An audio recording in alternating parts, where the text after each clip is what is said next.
우리 하나님, 그렇게도 사랑하시는 아브라함에게 하나님께서 아브라함을 얼마나 사랑하시는지 여러분 아시죠? 네, 그렇게도 사랑하시는 아브라함에게 시험 문제를 내셨습니다. 1절 말씀, 그 일 후에 하나님이 아브라함을 시험하시려고 그를 부르시되 아브라함아 하시니 아브라함이 이르되 내가 여기 있나이다, 이렇게 대답을 했어요. 사랑하시는 사람에게는, 하나님께서 사랑하시는 사람에게는 시험 문제를 내시는 줄로 알아야 되겠습니다. 그 시험 문제가 근데 아브라함에게는 최대의 시련이었어요. 너무나 고통스러운 시험이었습니다. 원래 시험이라는 게 근데 좀 어려운 거잖아요. 시험이 쉽지는 않잖아요. 근데 어려운 시험일수록 사실은 더 가치가 있는 시험입니다. 사랑하는 여러분, 여러분 지금까지 무슨 시험을 치러봤습니까? 무슨 시험을 합격해 봤습니까?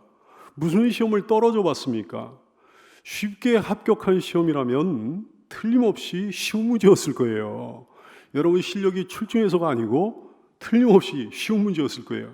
그만큼 가치가 좀 떨어지는 시험이었을 거라 얘기해요. 어렵게 합격했거나 아니면 아예 합격하지 못했다면, 불합격했다면 틀림없이 그게 어려운 문제였을 거예요. 그렇죠? 그만큼 가치가 큰 시험이었을 겁니다. 사랑하는 여러분, 하나님께서 어떤 시험 문제를 내실 때 난이도가 좀 높다고 느껴지면 필사적으로 통과해야 되는 줄로 깨닫게 되기 바랍니다. 절대로 어떤 일이 있어도 통과해야 되는 거예요. 합격과 불합격의 가치가 천지 차이이므로 반드시 합격해야 되는 거예요. 지금까지 살아오면서 사랑하는 여러분이요, 세상에서 굉장한 시험을 패스하지 못해서도 괜찮습니다. 사시 같은 거, 사법 시험 같은 거 패스하지 못해서도 괜찮습니다. 그 시험과는 비교도 안 되는 어마어마한 가치가 있는 시험, 하나님께서 그 시험 문제를 우리에게 내시니까 말이죠. 그 시험의 가치를 깨달아 매진하는 여러분 될 수 있기를 바랍니다. 절대로 어떤 일이 있어도 통과해야 되는 줄로 깨닫게 되기를 축원합니다. 아브라함에게 내미시는 하나님의 시험 문제 어떤 거였습니까? 최고 난이도의 시험 문제였어요. 하나님께서 그러신 거예요. 이삭을 바쳐라. 애초에 아브라함은 하나님께 아들을 구한 적이 없었습니다. 그런데 하나님 쪽에서 주신다고 그러신 거예요. 아브라함은 믿고 기다렸는데, 그 말씀 믿고 기다렸는데 무려 몇 년 기다렸는 거 아니? 25년이나 기다렸습니다. 여러분, 25년이요. 하나님의 약속이 그렇게 금방 이루어지지 않는 거예요. 25년을 기다렸어요. 얼마나 기다렸나요? 얼마나 기나긴 믿음의 싸움이었나요? 100살에 드디어 그 기다림이 끝났습니다. 드디어 하나님께서 아들을 주신 거예요. 아들을 낳은 거예요. 얼마나 귀한 아들이에요. 자기 생명보다도 귀한 아들이죠. 아브라함에게 있어서는 이 세상 전부라 그래도 과언이 아닌 아들이죠. 더구나 또 다른 아들 이스마엘은 이미 이별을 한 상황이에요. 이제는 정말 이삭밖에 없는 거예요. 근데 하나님께서 도무지 이해할 수 없는 명령을 내리시는 거예요. 2절 말씀, 여호와께서 이르시되 내 아들 내 사랑하는 독자 이삭을 데리고 모리아 땅으로 가서 내가 내게 일러준 한 산, 거기서 그를 번제로 드리라 그랬어요. 이삭이라고 하는 아들이 아브라함에게 있어서 어떤 의미를 가진 사람인지, 어떤 의미를 가진 아들인지 하나님이 모르십니까? 천만에요. 하나님이 그러시는 거예요. 하나님이 하신 말씀이에요. 내 아들, 내 사랑하는 독자 이삭이라고 말씀하셨어요. 삼중으로 강조된 표현이에요. 내 아들, 이것만 해도 굉장하잖아요. 근데 내 사랑하는 또 그러셨어요. 너무너무 사랑하는 걸 아시는 거예요. 그래서 독자 이삭이라고 그러셨어요. 그 하나밖에 없는 독자 이삭. 삼중으로 강조된 표현이에요. 하나님 다 아시는 거예요. 25년을 기다려가지고 나이 100세가 돼가지고 낳은 아들, 이스마엘이 떠난 다음에 유일한 아들, 독자, 너무너무 사랑하는 아들, 다 알고 계시는 거예요. 근데 다 알고 계시면서도 그 아들을 바치라니, 우리 하나님 너무하시는 거 아닙니까? 모리아 땅으로 가서 그랬어요. 당시 아브라함이 거주하던 데가 브엘세바입니다. 창세기 21장 33절 이하의 말씀, 아브라함은 브엘세바에 에셀나무를 심고 거기서 영원하신 하나님의 이름을 불렀다 그랬어요. 거기서 모리아 땅으로 가라 그랬어요. 내가 옛날에 어디서 어떤 설교를 들었는데 당시에 아브라함이 거주하던 곳에서 모리아 땅이 굉장히 가깝다는 거예요. 근데 가까운데 삥 돌아가지고 3일 만에 도착했대. 아니요, 전혀 사실이 아니고요. 브엘세바에서 모리아 땅까지는 사흘길입니다. 한 70km, 80km 이렇게 떨어져 있는 데거든. 그러니까 사흘 길을 꼬박 가야 이제 그 당도할 수 있는데 예루살렘의 산악지대에 모리아산이 있는 거죠. 근데 바로 코앞도 아니야. 먼 길을 가는 동안에 정신적으로 얼마나 괴로웠겠습니까? 하나님이 너무하신 거 아니에요? 거기서 그를 번제로 드려라 그랬어요. 번제가 뭡니까? 불사름의 제사예요. 불사름의 제사.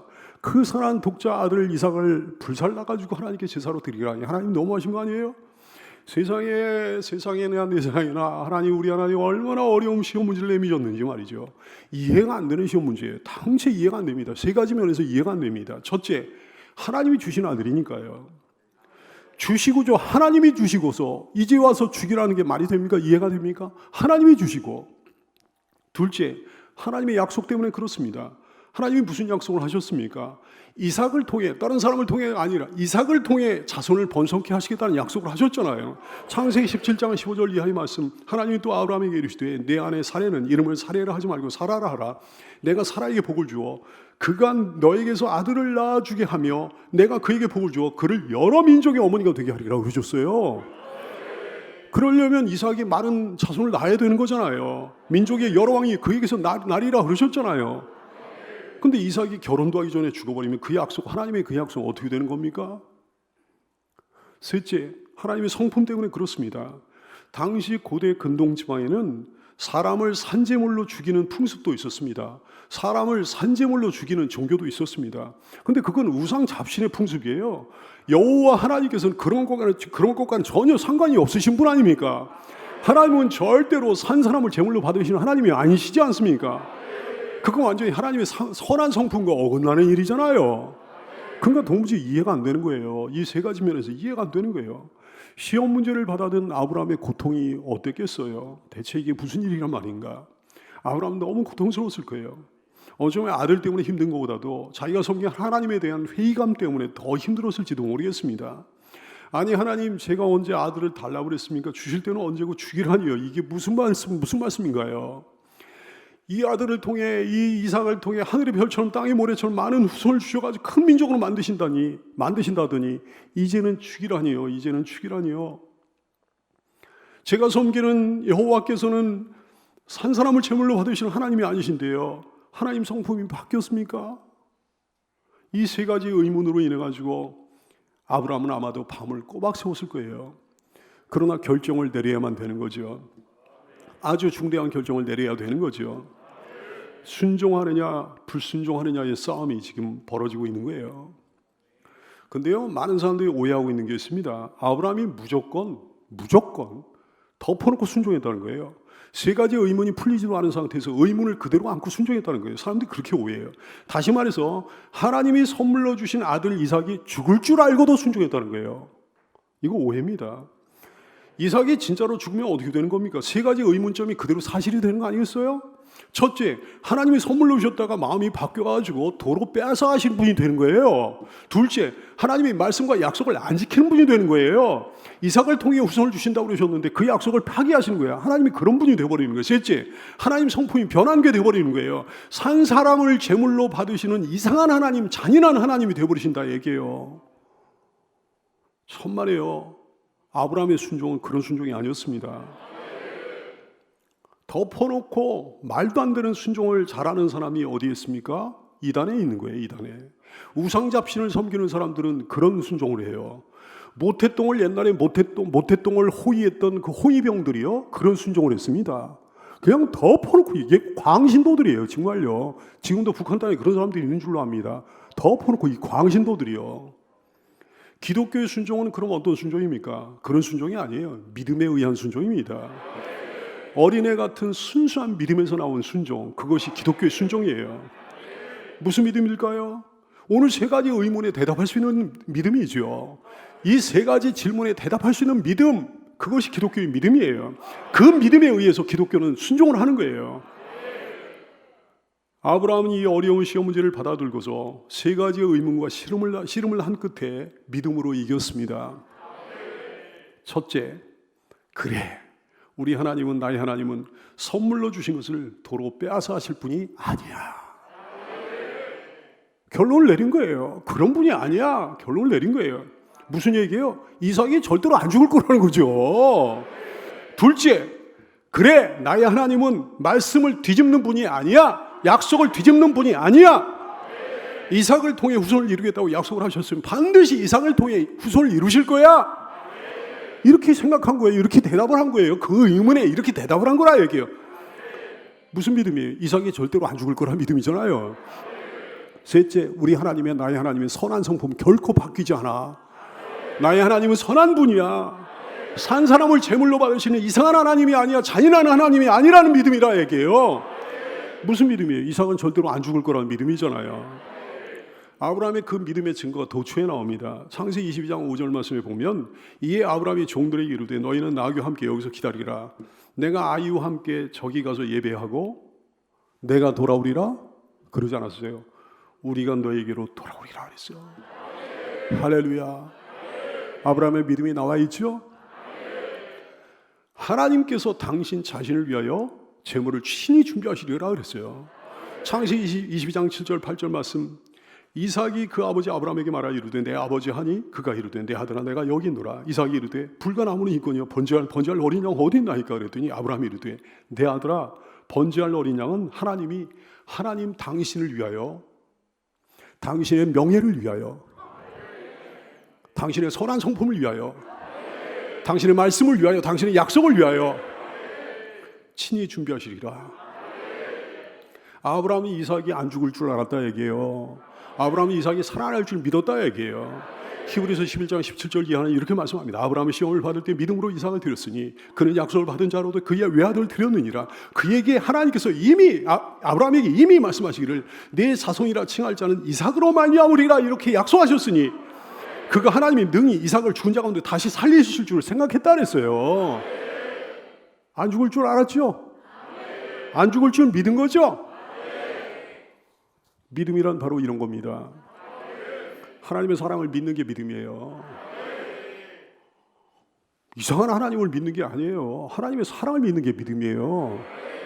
하나님의 말씀을 믿는 게 믿음이에요. 하나님의 약속을 믿는 게 믿음이에요. 하나님의 성품을 믿는 게 믿음이에요.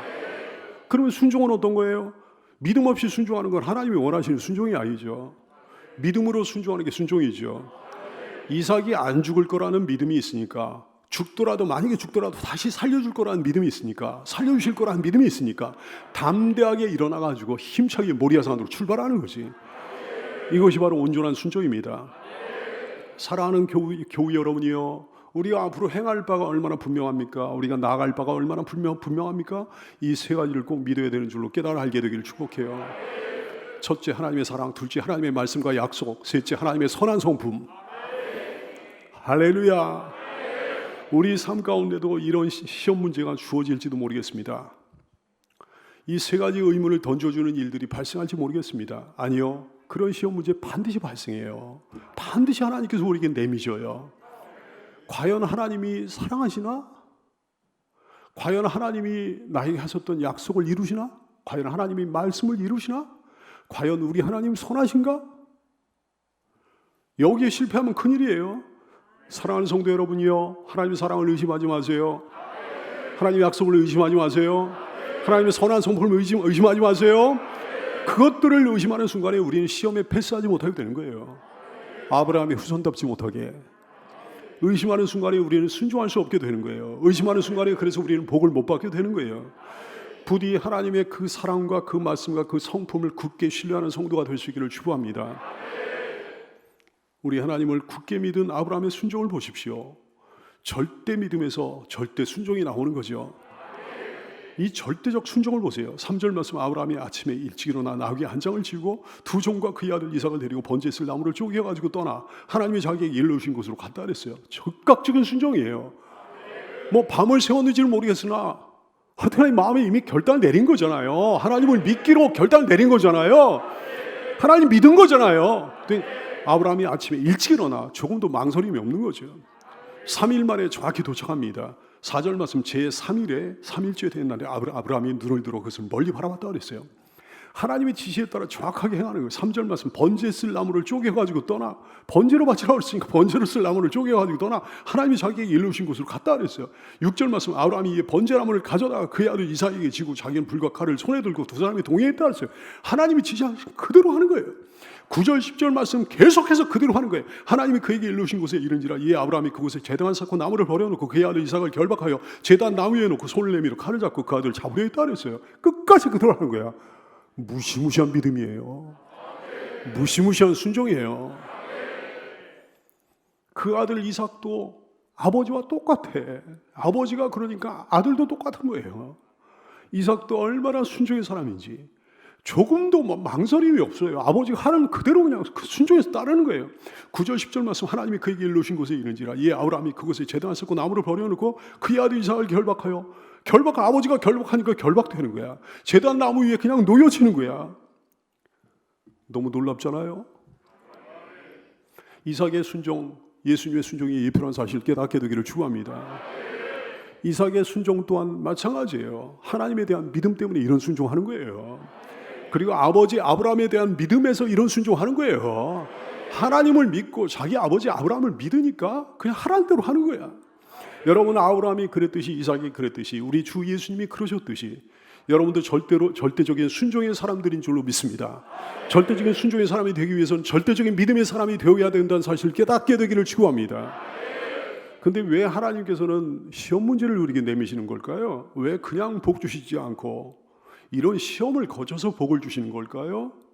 이런 시험을 거치지 않고 그냥 복을 주시면 얼마나 편하고 얼마나 좋을까요? 그러나 그건 우리에게 유익이 되지 않습니다. 아무 시험 없이 그냥 복을 주시면 사람은 반드시 나 몰라라 하거든요. 사람은 반드시 변질되거든요. 지 잘나서 잘 되는 줄 알아요. 믿음이 자라질 않아요. 영의 사람이 되지 않고 육의 사람이 되어버립니다. 그래서 하나님께서 이런 시험 문제를 우리에게 내미시는 거예요. 복을 확정받기 위해서는 반드시 통과해야 되는 줄로 깨닫게 되기를 축원합니다. 그럼 하나님께서는 여러분에게 어떤 시험 문제를 주실까요? 어떤 시험 문제를 내미실까요?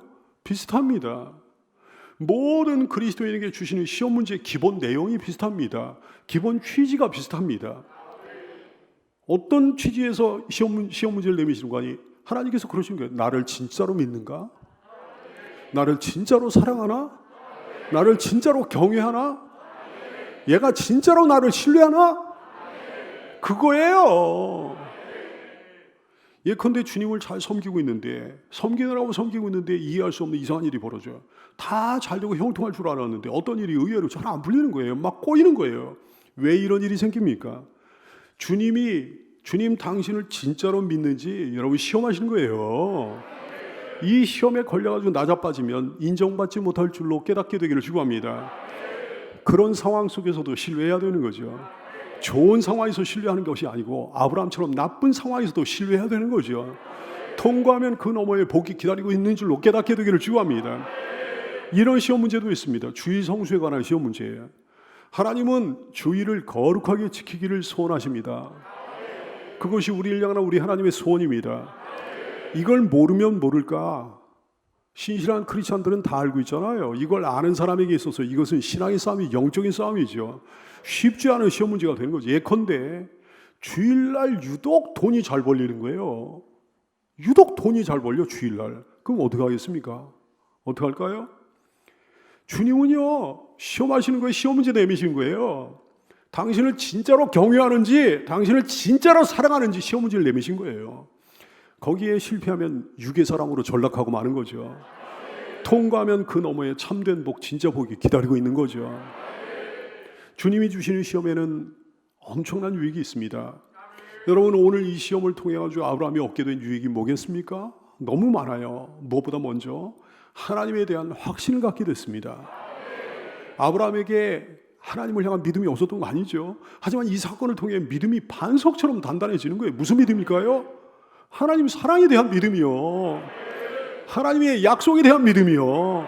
하나님의 성품에 대한 믿음이요. 이런 믿음이 시험의 통과함으로 여러분에게도 반석처럼 단단해지는 은혜를 누리게 되기를 축원합니다. 이 시험을 통해 아브라함은 하나님께 인정을 받았어요. 시험을 통과해야 인정을 받는 거예요. 최종적인 도장이 지켜지는 거예요. 12절 말씀 사자가 이르시되 그 아이에게 내 손을 대지 말라. 그에게 아무 일도 하지 말라. 내가 내 아들 내 독자까지도 내게 아끼지 아니하였으니 내가 이제야 내가 하나님을 경외하는 줄 아노라 그랬어요. 도장을 받은 거예요. 인정을 받은 거죠. 시험의 통과함으로 하나님께 인정을 받는 여러분 되기를 축원합니다. 하나님께 놀라운 복을 받았습니다. 16절로 18절까지 말씀, 여호와께서 이르시기를 네가 나를 가리켜 맹세하노니 내가 나를 가리켜 맹세하노니 네가 이같이 하여 네 아들 네 독자도 아끼지 아니하였은즉 내가 네게 큰 복을 주고 내 씨가 크게 번성하여 하늘의 별과 같고 바닷가의 모래와 같게 하리니 내 씨가 그 대저의 소문을 차지하리라. 또 내 씨로 말미암아 천하 만민이 복을 받으리니 이는 내가 나의 말을 준행하였음이니라. 큰 복을 주셨습니다. 자손이 크게 번성하여 하늘의 별과 같고 바닷가의 모래와 같게 하신다고 그러셨어요. 너의 자손이 대적의 성문을 차지하게 될 거라 말씀하셨어요. 승리자가 될 거라는 약속이에요. 복의 근원이 될 거다 그러셨어요. 내 씨로 말미암아 천하 만민이 복을 받으리라 그러셨어요. 복의 근원이 될 거다. 사람은 어리석어서 소탐듯이라는 경우가 참 많잖아요. 눈앞에 작은 이익에 연연하다가 하나님의 복을 잃어버린다면 얼마나 어이없는 일이겠습니까? 여러분 기억하십시오. 모든 게 다 깡그리 모조리 싸그리 하나님께로부터만 나오는 거예요. 구원이 어디서 나와요? 하나님께로부터 나오는 거예요. 여러분의 아들, 딸이 소중합니까? 아들, 딸이 어디서 온 거예요? 하나님께로부터 온 거잖아요. 여러분의 배우자가 소중합니까? 배우자는 누가 주신 거예요? 하나님이 주신 거잖아요. 여러분의 재산 소중합니까? 재산이 어디서 온 거예요? 하나님께로부터 온 거잖아요. 여러분 생명이 소중합니까? 생명이 여러분 어디서 온 거예요? 하나님께로부터 온 거잖아요.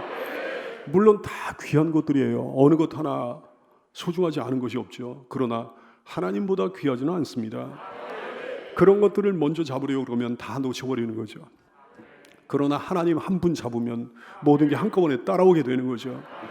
그것이 바로 아브라함의 선택이었다 얘기예요.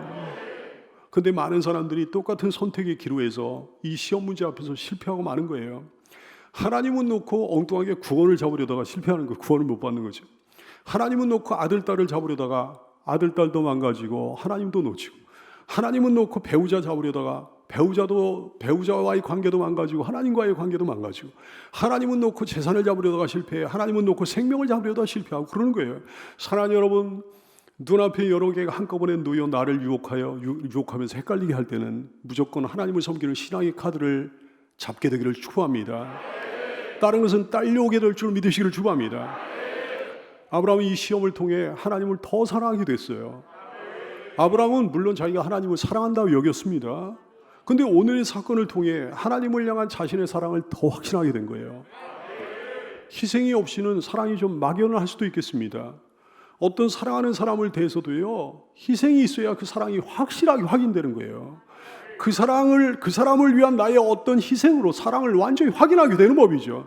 나를 향한 그 사람의 어떤 희생을 통해 가지고 나를 향한 그 사람의 사랑을 확신하게 되는 법이죠.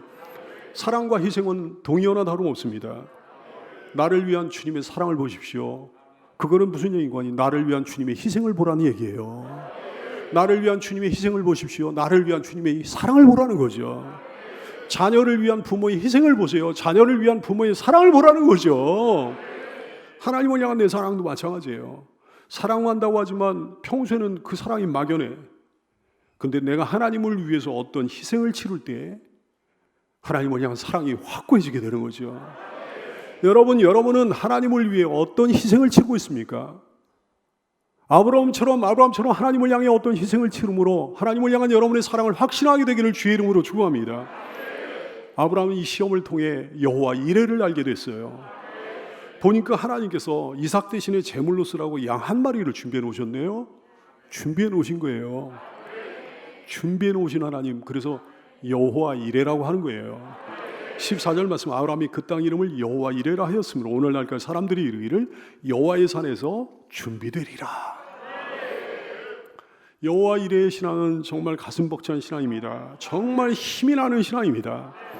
힘들 때 현실을 보면서 넋놓고 힘없이 앉아 있다가도 여호와 이름만 생각하면 힘이 나는 거예요. 어디를 가든지 두렵지 않은 거예요. 뭘 하든지 용기가 나는 거예요. 왜? 준비해 놓으셨을 테니까.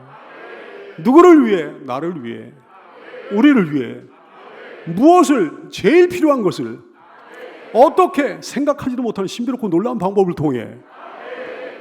보세요. 생각하지도 못하는 신비롭고 놀라운 방법을 통해 하나님께서 준비해 놓으신 거예요. 13절 14절, 아브라함이 눈을 들어 살펴본 즉 하수량이 뒤에 있는데 뿔이 수풀에 걸려 있는지라 아브라함이 가서 그 수량을 가져다가 아들 대신하여 번제로 드렸더라. 아브라함이 그 땅 이름을 여호와 이레라 하였으므로 오늘날까지 사람들이 이를 여호와의 산에서 준비되리라 하더라. 사랑하는 성도들이여, 여호와 이레가 너무 좋은 곳인데 여호와 이레를 오해해서는 안 됩니다. 여호와 이레는 누구에게만 해당되는 거 아니에요? 오직 순종자에게만 해당되는 거예요. 순종자만 여호와 이레를 보게 되는 거예요. 상도 마찬가지, 복도 마찬가지, 순종자에게만 해당돼요. 15절 16절 말씀에 보니까 여호와의 사자가 하늘에서부터 두 번째 아브라함을 불러 이르시되 여호와께서 이르시기를 내가 나를 가리켜 맹세하노니 내가 이같이 하여 내 아들 내 독자도 아끼지 아니하였은즉, 순종하였은즉 그런 얘기잖아요. 순종하였은즉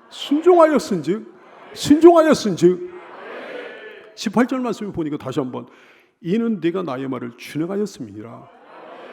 왜 내가 이런 모든 것들을 준비해놓고 너에게 이런 복을 주는 거 아니? 네가 나의 말을 준행하였으니까, 순종하였으니까. 여러분, 순종자 됨으로 여호와 이레의 놀라운 은혜를 평생토록 받아 누리는 복된 성도가 되시기를 축복합니다. 오늘 아브라함에게 제일 필요한 게 뭐였습니까? 다른 어떤 것도 아니었어요. 양 한 마리였어요. 아브라함에게는 뭐 양이 꽤 많았지만 오늘의 이 양 한 마리는요, 아브라함에게 아주 각별한 의미를 갖는 거예요. 정말 특별한 양이에요. 생명과도 같은 양이요. 모든 문제가 한꺼번에 해결되는 양이었어요. 한 마리 양이 그냥 모든 문제를 한꺼번에 해결해버려요. 고통과 근심과 두려움과 막 그 모든 번민이 단번에 그 기쁨과 평안과 행복으로 바뀌어버린 양 한 마리예요. 그 양은 바로 예수님이신 줄로 깨닫게 되기를 축원합니다. 나 대신에, 이삭 대신에, 우리 대신에 준비된 한 마리 양, 그분이 바로 예수님이셔요. 나의 모든 고통과 근심과 두려움이 단번에 그 한 마리 어린 양 예수님으로 인하여 기쁨과 평안과 행복으로 바뀌어버렸다 얘기죠. 예수님을 찬양합니다. 아브라함은 이 시험 문제, 이 어렵고 어려운 시험 문제를 통하여 몇 점 받았을까요? 80점? 90점? 만점을 받았습니다. 만점을 받았어요. 11절 12절 말씀, 여호와의 사자가 하늘에서부터 그를 불러 이르시되 아브라함아 아브라함아 하시는지라. 아브라함이 이르시되 내가 여기 있나이다 하며 사자가 이르시되 그에게 내 손을 대지 말라. 그에게 아무 일도 하지 말라. 내가 내 아들 내 독자까지도 내게 아끼지 아니하였으니 내가 이제야 내가 하나님을 경외하는 줄 아노라. 절대신앙, 하나님 우선주의, 절대 순종. 시험에 통과돼 시원찮은 성적으로 통과한 게 아니에요. 만점 받아 통과했습니다. 평소에는 모든 신자가 하나님을 경외하는 것 같죠. 평소에는 모든 신자가 하나님을 경외한다고 주장하죠. 그러나 막상 시험을 치르면 빵점도 있을지도 모르겠습니다. 30점짜리, 40점짜리, 50점짜리, 60점짜리도 나올지도 모르겠어요. 반면에 80점, 90점, 심지어는 아브라함처럼 만점자가 나오기도 하는 거죠. 아브라함의 후손답게 우리도 하나님께서 내미시는 그 모든 시험 문제에 만점을 받게 되기를 소원합니다. 기도하겠습니다.